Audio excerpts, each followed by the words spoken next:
अस्सलाम वालेकुम किसान भाइयों, ग्रेन एग्रीकल्चर डिबेट के साथ आपका होस्ट बिन्यामीन शौकत हाजिर है और आप सबके जाने पहचाने माने और मारूफ जरी माहिर साइम रशीद साहब इस पर हमारे साथ मौजूद हैं। और आज की जो ग्रेन डिबेट है इसका टॉपिक है कि हम कॉटन की प्रोडक्शन को कैसे बढ़ा सकते हैं और इसकी मार्केट को कैसे रिवाइव कर सकते हैं। और सबसे बड़ी बात यह है कि किसानों का एतमाद कैसे बहाल किया जा सकता है कि मुल्क में कॉटन की ज्यादा से ज्यादा प्रोडक्शन हो। आप सब दोस्त जानते हैं कि कॉटन का इस वक्त बहुत बुरा हाल हो चुका है पाकिस्तान में और हम 15 साल पुरानी वाली पोजीशन में जा चुके हैं। एक मुल्क जो 14-15 मिलियन गांठ पैदा करता था इस वक्त वो 4-5-6 मिलियन पे आ चुका है। गुज़श्ता सीजन में हुकूमत ने कोशिश की इसको रिवाइव करने की, लेकिन किसान इस वक्त खुश नहीं है। साइम साहब अस्सलाम वालेकुम, कैसे हैं? साइम साहब सबसे पहले ये बताएं कि किसान हमने एक गैर रस्मी सा सर्वे किया था मुख्तलिफ डिस्ट्रिक्ट्स में, जिसके मुताबिक जो किसान है इस वक्त बिल्कुल इस मोड में नहीं है कि वो कॉटन लगाए, क्योंकि पिछले सीजन में उसको नुकसान हुआ है। तो साइम साहब क्या देखते हैं, कॉटन की पॉलिसी में कहाँ फ्लॉ है गवर्नमेंट की और किसान का एतमाद कैसे बहाल किया जा सकता है? कॉटन की पॉलिसी जो पिछले साल थी, उसमें जो फ्लॉज सामने आए, एक तो पॉलिसी बहुत लेट आई थी। वो आपने गंदम के बाद कॉटन को मद्देनजर रख के लगाई थी। हालांकि कॉटन का ट्रेंड चेंज हो चुका है मौसम की वजह से। अब कॉटन आपकी गिरती कामयाब है। और दूसरी बात है कि उसमें आपने स्पोर्ट प्राइस की अनाउंसमेंट की 8,500 रुपए, लेकिन आपने मसाजिद में ना ऐलान करवाया कि गवर्नमेंट आपसे लेगी, हर चीज देगी, उसके बावजूद आपने इसको नहीं खरीदारी की। और अल्टीमेटली कॉटन आपकी 5,000 तक भी रुड़ी, 6,000, 5,500, 6,000, 6,500, 7 और कम फार्मर को अच्छा रेट मिलता बल्कि था। हमने सोशल मीडिया पे तस्वीरें देखी कि किसानों ने मुर्गा बने हुए थे, कान पकड़े हुए थे और ये कह रहे थे कि हम आइंदा कपास जी हाँ, नहीं ये लगाएंगे। देखिए, ये एक ना हुकूमती सतह पर किसानों को धोखा दिया गया। अब किसान कैसे आपका एतबार करे? आप धोखा दे देते हैं और आपके नजदीक ये होता है कि किसान को बेवकूफ बनाओ, अगले साल फिर एक पॉलिसी लॉन्च कर दो। इस साल हो रहा है। इस साल सेक्रेटरी ज़राअत एग्रीकल्चर पंजाब नादिर जट्टा साहब काफी एक्टिव नजर आ रहे हैं और गुज़िश्ता एक माह से वो लगातार कॉटन पॉलिसी के ऊपर साइम साहब मुझे माफ कीजिएगा, सेक्रेटरी साहब जो जनूबी पंजाब के सेक्रेटरी ज़राअत हैं वो पिछली दफा भी बड़े एक्टिव थे।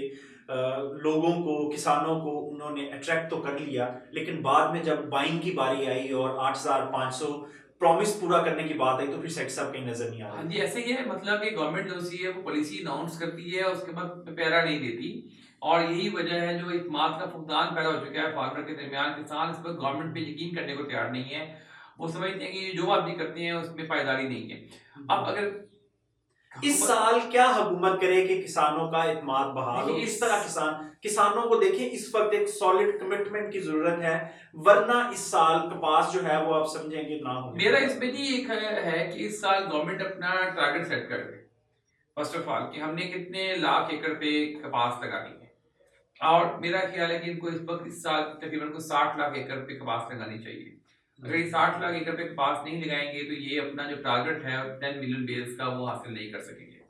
2.25 बेल्स आपकी अमूमन आती हैं, तो 1.7 बेल्स आपकी आती है ना, वो आप हासिल नहीं कर सकेंगे। अब आगे बात करें हम इसमें आपके 60 लाख एकड़ पे कैसे लगेगा। उसमें दो सूरत हाल है। एक तो स्पोर्ट प्राइस की अनाउंसमेंट कर दें 10,000 रुपया, मिनिमम 10,000 रुपया। लेकिन डॉलर गिरा भी है, कीमत गिरी है, 10,000 को ज्यादा कीमत नहीं है दुनिया के मुकाबले में। दूसरा, पिछले साल फार्मर्स के साथ बहुत ज्यादा धोखा हुआ कि उनको glyphosate resistance, glyphosate free, pink free, triple genes के नाम पर बड़ा गैर बैरी बीज दिया गया और उनके कंपनियों के ऊपर कोई कार्रवाई नहीं हुई। इस साल पाकिस्तान आर्मी बहुत सख्त इनिशिएटिव ले रही है कि सीड को उन्होंने सिंगल मोस्ट जो सा फैक्टर करार दिया है, जिसकी वजह से हमारी फसलों को नुकसान होता है, पैदावार का नुकसान होता है, और उस पर एक पॉलिसी लॉन्च कर दी है उन्होंने, जो कि मार्केट में आ जाएगी। तो मेरे ख्याल में कि एक तो गवर्नमेंट इस साल ये करे कि फार्मर से डेटा लेकर एक्सटेंशन बाटफोड़ी तौर पे, अब कॉटन का सीजन ऑन है, जैसे टेम्परेचर आपका 25 क्रॉस करेगा डे टेम्परेचर, तो कॉटन की बिजाई शुरू हो जाएगी। और ये बाज़ इलाकों में 15 फरवरी में हो जाएगी, बाज़ इलाकों में एंड फरवरी तक हो जाएगी, मार्च में डेफिनेटली आपकी बिजाई स्टार्ट हो जाएगी। तो गवर्नमेंट के पास अभी बहुत मुख्तसर टाइम है, 3 हफ्ते हैं इस पॉलिसी को इम्प्लीमेंट करने में, कि फार्मर्स का डेटा ले और अच्छा सीड कंपनियों से प्रोक्योर करके फार्मर को बाई बैक गारंटी के साथ दे। इसमें एक आप सीड दे देंगे। सीड कितना है? एक एकड़ का सीड आपका हार्डली आपका 5,000 रुपए का सीड आपका आएगा। जो कॉस्ट चलेगा आपको, लेकिन उस 5,000 के सीड से आप किसान का बहुत बड़ा एतमाद विन कर लेंगे। साइम साहब ये बताएं कि इस वक्त सर्टिफाइड सीड जो है 3 जीन सर्टिफाइड सीड इस वक्त मार्केट में इतना है कि पूरे पाकिस्तान में जो फार्मर लगाना चाह रहे हैं कपास उनमें पूरा आ सके। पिछले साल जी आपका जो सीड था वो तकरीबन 25 लाख एकड़ पे आपका सर्टिफाइड सीड था, और बाकी 20 लाख एकड़ पे आपका जो सीड था वो बिल्कुल मुतनाज़िया गैर तस्दीक शुदा था। इस साल इसकी रेशियो बड़ी बेहतर रही, उम्मीद है कंपनीज ने बहुत अच्छे लेवल पे प्रोक्योरमेंट की है, प्रोडक्शन की है। तो असल मसला ये है कि आप सीड अच्छा ले लें, और लेकिन इसका रिजल्ट, 3 चीजें बहुत जरूरी हैं इसमें। एक तो जी इंश्योरेंस होनी चाहिए सीड की तरफ से, जो कंपनीज तहफ्फुज दें, गवर्नमेंट मैंडेटरी करे कि किसानों को तहफ्फुज दिया जाए इंश्योरेंस की शक्ल में। 3 layers insurance. First of all क्या कि आपको जो सीड दिया जा रहा है उसकी जर्मिनेशन जो प्रॉमिस की जा रही है उतनी ही निकले। आप उसको 95 ना लिखें, आप 70% लिखें, लेकिन 70% निकले। फार्मर को पता हो कि मैंने 70% जर्मिनेशन है, मैंने 5 किलो नहीं लगाना है, मैंने 7 किलो सीड लगाना है।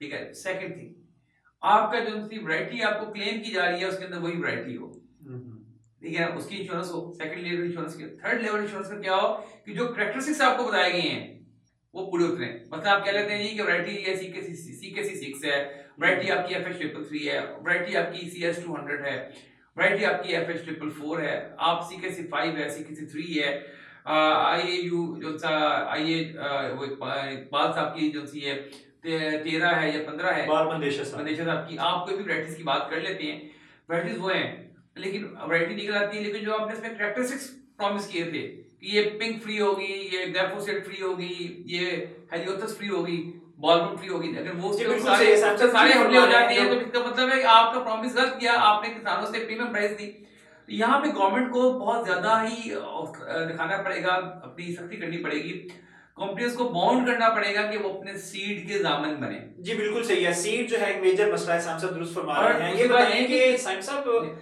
जो गुलाबी सुंडी है उसके मौसर कंट्रोल का ये वक्त है जो इस वक्त चल रहा है। पिछले साल भी हुकूमत ने कंट्रोल नहीं कर पाई हुकूमत उसको, तो आपको क्या लगता है कि इस वक्त किसानों को क्या पिछले साल पिंक से ज्यादा जो हमला रहा वो आपका व्हाइट फ्लाई का था, जो कि आपके लिए नाकाबिले बर्दाश्त हद तक हो जाती है। उसकी रीजन ये है कि व्हाइट फ्लाई में आपको 2 फैक्टर्स हैं। एक तो हमारा गर्म मरतूब, जब बारिश हो जाती है और गर्मी होती है, नमी हब्स पैदा होता है, उससे व्हाइट फ्लाई की प्रोडक्शन बहुत बढ़ जाती है, और उसके बाद वो जब रस चूसता है, निम्फ उसका रस चूसता है, तो वहां पे आपकी सूटीमोल फंगस आ जाती है, ठीक है ना, और वो आपके पत्ते काले होते हैं, फसल आपकी अपनी खुराक बनाने की सही और फसल डेड हो जाती है आपकी। अब हो क्या रहा है, हमारे जो पेस्टिसाइड सेक्टर है उसके अंदर जो प्रोडक्ट हैं वो इफेक्टिव नहीं होते। इफेक्टिव कैसे नहीं है कि कंपनीज कोशिश करती हैं फार्मर को नॉक डाउन इम्पैक्ट देने के लिए कि हमने स्प्रे किया और आपका मक्खी मर गई। मक्खी मर गई, आपकी रस तो आपका मक्खी नहीं चूसती ना, एडल्ट चूसते नहीं है, एडल्ट तो सिर्फ मीटिंग करता है आपके अंडे देने के लिए, एडल्ट तो आपका पत्तों का रस चूसता ही नहीं है, वो तो सिर्फ मीटिंग करता है ताकि आगे बच्चे अंडे हों। असल में निम्फ नुकसान देता है। निम्फ जो सा आता है वो पत्ते की निचली सतह पे होता है, निचली सतह पे होता है। आप ऊपर स्प्रे करते हैं, आप स्प्रेज आपके जो से मैकेनिज्म है हमारे वो वहां तक पहुंचते नहीं है। मुझे याद है बहुत पहले जब मैंने नई नई पेस्टिसाइड इंडस्ट्री ज्वाइन की, उस वक्त सिंजेंटा ने एक प्रोसेस किया था कि वो स्प्रे मशीन के साथ पाइप थे, वो नीचे से ही ऊपर को आती थी, मतलब फार्मर वो स्प्रे मैन आगे जा रहा है, उसके पीछे से वो है तो वो नीचे से फोल्ड होके स्प्रे ऐसे ऊपर से निकलती थी, फ्यूमिगेशन, तो पत्तों के नीचे निम्फ को बड़ा अच्छा कवरेज करता था। लेकिन सर इस वक्त जो डिफरेंट टेक्नोलॉजीज आ चुकी हैं वो तो एक तो कांटेक्ट है, दूसरा पत्ते के पूरे पौधे के जो सिस्टम है सिस्टेमिक उसे कहते हैं, सिस्टेमिक आ चुकी है, सिस्टेमिक की बात है, तो डायरेक्ट उसको कांटेक्ट की जरूरत नहीं है। ये देखें, ये तो है दावे की हद तक, ये सिस्टेमिक है दावे की हद तक है। मतलब मैं आपको बता देता हूँ, पाकिस्तान में फर्स्ट ऑफ ऑल कि हमारी जो सी प्रोडक्ट हैं उनकी फार्मुलेशन जो लोकल हो रही है वो बहुत ज़्यादा पुअर क्वालिटी की है। हम उसमें अच्छा सॉल्वेंट इस्तेमाल नहीं करते, रिकमेंडेड सॉल्वेंट इस्तेमाल नहीं करते। पाकिस्तान में बहुत सी ऐसी प्रोडक्ट है जिनके अंदर जो सॉल्वेंट है वो रिकमेंडेड ग्लोबली पाकिस्तान में इस्तेमाल नहीं किया जाता, जिसकी वजह से उसकी अफादियत कम हो जाती है। जो मल्टीनेशनल है वो भी नहीं करती। मल्टीनेशनल भी पाकिस्तान के अंदर रचवस की ना, मल्टीनेशनल की क्वालिटी फिर भी बेहतर है, लेकिन वो पैक्ड बाहर से आता है। नहीं ऐसे नहीं, ऐसे पैक्ड बाहर से नहीं आता। इस वक्त आप देख लीजिए बहुत कम प्रोडक्ट आपके बाहर से पैक्ड आते हैं, मोस्टली प्रोडक्ट आपके यहीं पे लोकल पैक किए जाते हैं, बाहर से आपके ड्रग फॉर्म में बल्क क्वांटिटी में आपके प्रोडक्ट आता है। असल में जो मैं बात आपसे ये कर रहा था कि ट्राइड एंड टेस्टेड कॉम्बिनेशंस जो उनसे हैं, फार्मर को रिजल्ट चाहिए। देखिए ये किसान तो नहीं कर सकता, ये तो रिसर्च हाँ, के इदारे जो है उन्होंने यही करना यही है। मैं बात कर रहा हूँ कि देखें, इसमें जो सा है कि बजाय किसानों को आप, जब मैं इस पे जो सोल्यूशन पे आ रहा था वो सोल्यूशन डिफरेंट था। वो क्या सोल्यूशन था कि गवर्नमेंट जो सी है वो किसानों को सीड दे, उनसे बाई बैक के कॉन्ट्रैक्ट एग्रीमेंट साइन करे और उसको उनको ले ले, उनके उसमें डॉक्यूमेंटेशन कर सकती है, जैसे लोन की डॉक्यूमेंटेशन होती है। और कंपनीज को इलाके डेब्यूट करे, मल्टीनेशनल कंपनीज को, अच्छी नेशनल कंपनीज को, कि फार्मर कौन कौन सा उनके इस प्रोग्राम में आना चाहता है, उसके रकबे में टोटल जो उनका प्रोग्राम होगा पेस्ट मैनेजमेंट का वो कंपनी करेगी, उसके स्टाफ जाके स्प्रे करवाएगा और उनको पेमेंट होगी। जो पेमेंट उनको गवर्नमेंट करेगी, गवर्नमेंट उसको पेमेंट अपने खजाने से देगी। फार्मर के पास ये भी जो फाइनेंशियल लॉस होता है कि मेरे पास पैसे नहीं है, मैं अच्छा स्प्रे नहीं ले सकता, वो खत्म हो जाएगा। फार्मर अपनी फसल के अंदर पानी लगाएगा, खाद डालेगा, जो ठीक करता है। उसकी पेस्ट मैनेजमेंट जो कॉटन का सबसे मेन इशू है वो कंपनीज करेंगी और गवर्नमेंट को पे करेगी। जब पैदावार आएगी टीसीपी आपको अपने रजिस्टर्ड फार्मर से, जैसे कॉन्ट्रैक्ट फार्मिंग शुगर मिल्स करती हैं, उनसे वो उनकी फुट्टी उठाएगी, उनको पेमेंट करेगी। बहुत जबरदस्त मॉडल ये है। देखिए इस मॉडल पे काम करेंगे, ये करके देखें। 1 लाख एकड़ को इस्तेमाल इस साल प्लान कर लें, हम 1 लाख एकड़ पे करते हैं और 1 लाख एकड़ को प्लान करके उसमें हजार एकड़ या 5-5 हजार एकड़ की 20 कंपनियों को लॉन्च कर लें। जो भी कंपनी आनी चाहे मिनिमम, उन कंपनियों से फिर आपने देखें, आप उनसे उनको जिम्मेदार ठहराएंगे। अगर उनके प्रोडक्ट का रिजल्ट नहीं आएगा, उनके वो पेस्ट को कंट्रोल नहीं कर सकेंगे, वो अपनी पेमेंट नहीं ले सकेंगे। साहब जितना शॉर्ट ड्यूरेशन रह गया है, मैक्सिमम अब 15-20 दिन है, इतनी देर में ये पॉलिसी बन सकती है? देखिए अब ये वही बात है कि अगर आप करना चाहें तो 15-20 दिन में तो आप दुनिया पलट सकते हैं, करना चाहें। पॉलिसी तो आपकी तरफ हमने प्लान बातें की है, पॉलिसी बन गई है, पॉलिसी बनने में कौन सी देर लगती है? अच्छा सैम साहब, सफेद मक्खी जो है वही कॉटन का सबसे बड़ा दुश्मन है और मैं एक रिसर्च आर्टिकल पढ़ रहा था, उसमें ये लिखा हुआ था कि जिस वक्त हम कंट्रोल करते हैं उस वक्त ये कंट्रोल से बाहर हो चुकी होती है। इसको कंट्रोल करने का टाइम ऑफ सीजन में होता है। ये जो आप दिन चल रहे हैं, इसमें जो लेफ्ट ओवर पड़ा हुआ है कॉटन का या बाकी फसलों का, उसके ऊपर आपको स्प्रे करके इसके अंडे और बच्चों को खत्म करना चाहिए। तब ये आपको कॉटन जब आपकी लगेगी तब उस वक्त इसको कंट्रोल कर सकेंगे, क्योंकि तादाद कम होगी। देखिए इसमें कंपेनियन क्रॉप्स का भी बड़ा इशू है। बहुत सी क्रॉप्स हैं जो व्हाइट फ्लाई की वेक्टर हैं, उन पे वो उसको वो परवान उस पे चढ़ती है व्हाइट फ्लाई, उनको कॉटन के इलाकों में बैन कर देना चाहिए। मतलब भिंडी की बात करें, भिंडी जो होती है ओकरा, इस पे व्हाइट फ्लाई बहुत हमला करती है, ठीक है। तो इसमें उनको इलाकों में नहीं लगाना चाहिए जहाँ पे आपकी उसमें इजाफा करेंगे। अब मैं असल मतलब इसमें पता क्या है कि आप देखें जो इंटीग्रेटेड पेस्ट मैनेजमेंट अप्रोच है, कि आप इस तरीके से पेस्ट मैनेजमेंट करें कि आपका जो पेस्ट है वो कंट्रोल में भी रहे और आपकी क्रॉप भी फलती फूलती रहे।